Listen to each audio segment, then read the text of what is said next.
acceptance nung local government, hindi mababayaran ng kontraktor.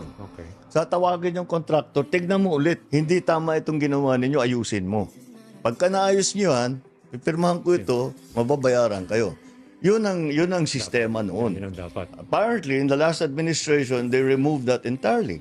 So tinanggal daw ni Pangulong Duterte 'yon. Anong pruweba mo na tinanggal ni Pangulong Duterte 'yon? Meron na nga tayong ombudsman na nagche-check ng corruption. Dinagdagan pa nga ni Pangulong Duterte para may second layer ng pagche-check ng corruption sa Pilipinas yung PACC. Tinanggal mo nga 'yun. Tinanggal mo 'yun. O sige, di ganito ngayon, Bongbong. Let's say for example, totoo yung sinasabi mo na tinanggal yan ni Pangulong Duterte noong panahon niya. O ba't hindi mo binalik nung panahon mo? Presidente ka na for 3 years Ba't isisisi mo sa nakaraang administrasyon?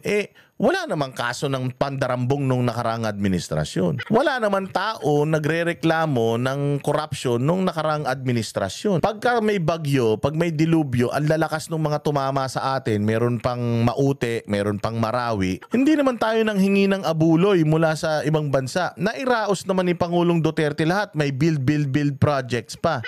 May mga bagong ospital.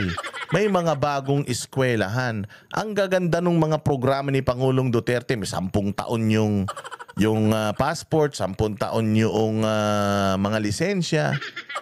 Nawala ang laglag bala, naubos ang droga. Ang dami nating naiisip na magagandang nagawa ni Pangulong Duterte noon. Bakit ito si Bongbong puro pangit yung naiisip?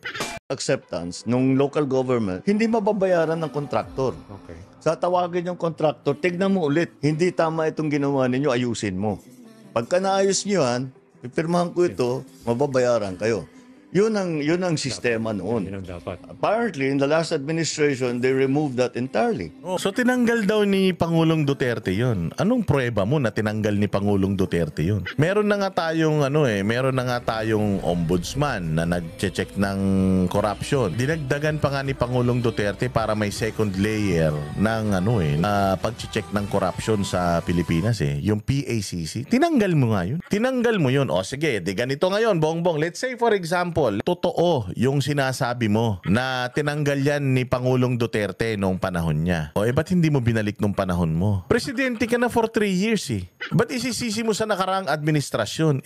Wala namang kaso ng pandarambong nung nakaraang administrasyon. Wala naman tao nagrereklamo ng corruption nung nakaraang administrasyon. Pagka may bagyo, pag may dilubyo, ang lalakas ng mga tumama sa atin, meron pang Maute, meron pang Marawi, hindi naman tayo nang hingi ng abuloy mula sa ibang bansa. Nairaos naman